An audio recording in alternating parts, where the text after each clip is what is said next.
What does Mean Girls, High School Musical, and Grease have in common, excluding the fact that they're all musicals? Is it the theme, the titles, the colors? Think about it for a moment. While there are many right answers, the one that I'm going to focus on today is the people. While not only do these three films take place in school, they also all harbor some great examples of stereotypes, especially many school kid stereotypes.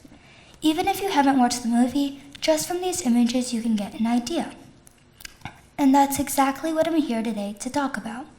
How fictional characters in some of our favorite forms of entertainment can actually harmfully stereotype students in school. But what exactly is a stereotype? According to the Merriam-Webster Dictionary, the definition of a stereotype is a standardized mental picture that is held in common by members of a group, that represents an oversimplified opinion, prejudiced attitude, or uncritical judgment. In actual English, that means a generalized way someone is supposed to act like and look like based on their social group.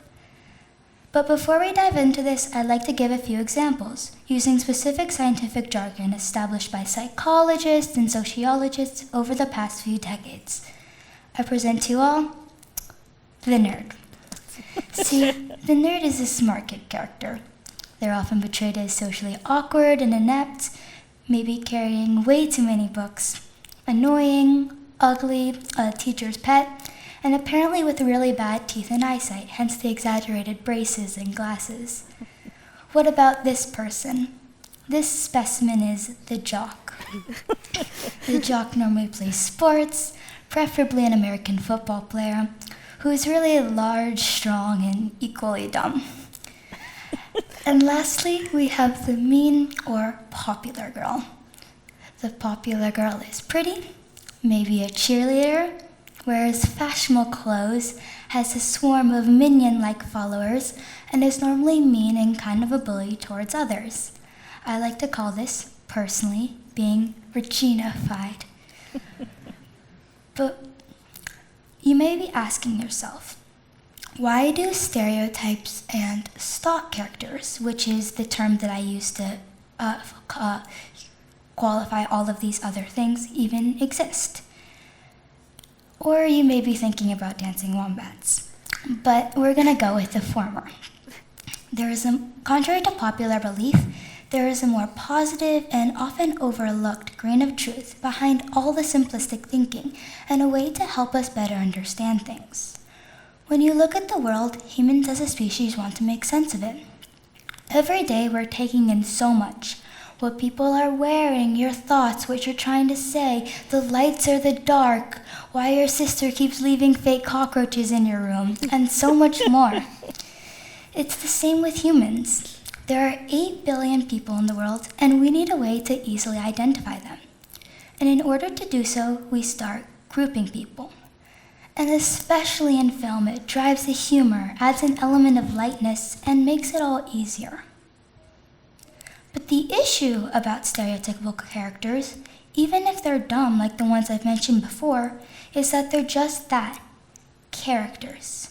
And people start to oversimplify and make assumptions about their behavior. Maybe you knew or know somebody who you believe is, for example, the nerd, because they like science or wear braces. But that doesn't mean that's who and all they are.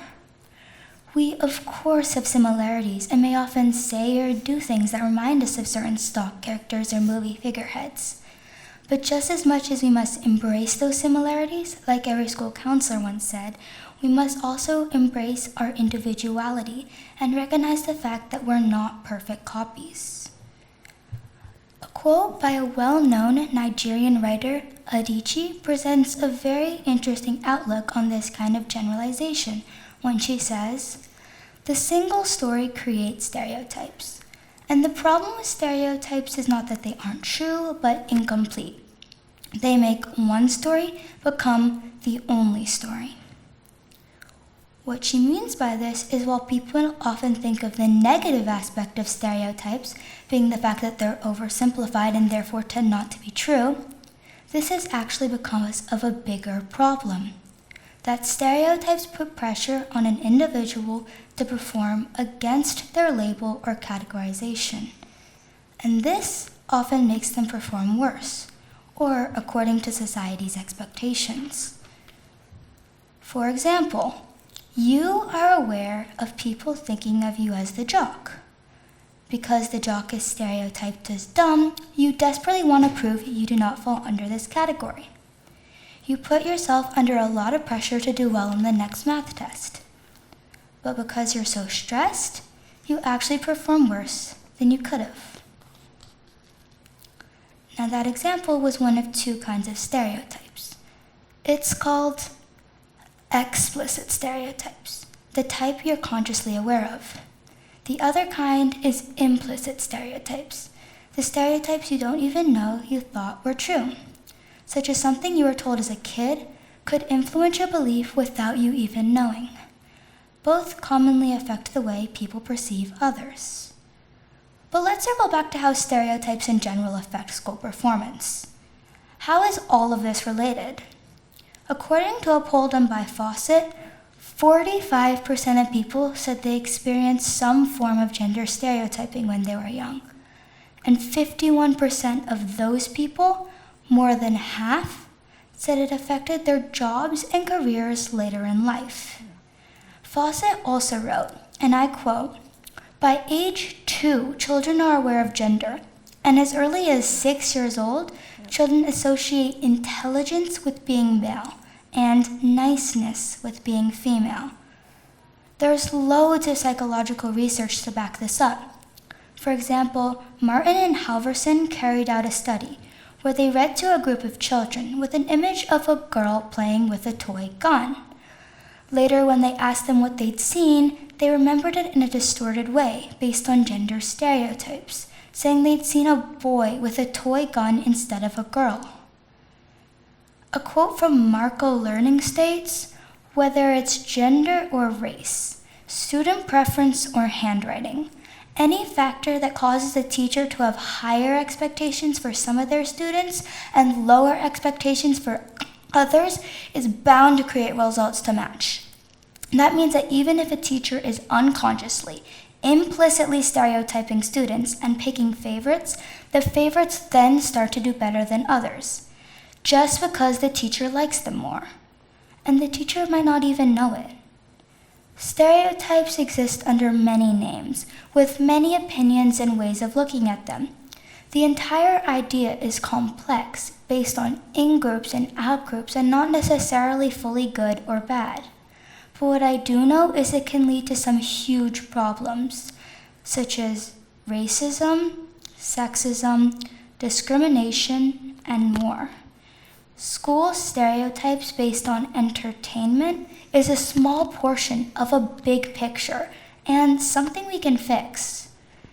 None of us out there fit under one category, and that's why movie stereotypes are so false.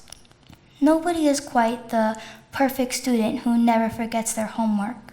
Some of us need reminders. Once. Sometimes. Often. Every day. I mean, not like me, but others, you know? Nobody out there is the tough guy who's not allowed to cry, and nobody is the nerd, or the jock, or the popular girl. Not exactly. Maya Angelou once said, "Each of us has lived through some devastation, some loneliness, some weather superstorm or spiritual superstorm. When we look at each other, we must say, 'I understand.' I understand how you feel because I've been there myself. We must support each other and empathize with each other because each of us is more alike than we are unalike."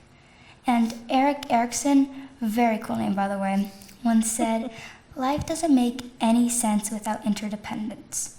We need each other, and the sooner we learn that, the better for us all." School stereotypes aren't the worst of stereotypes.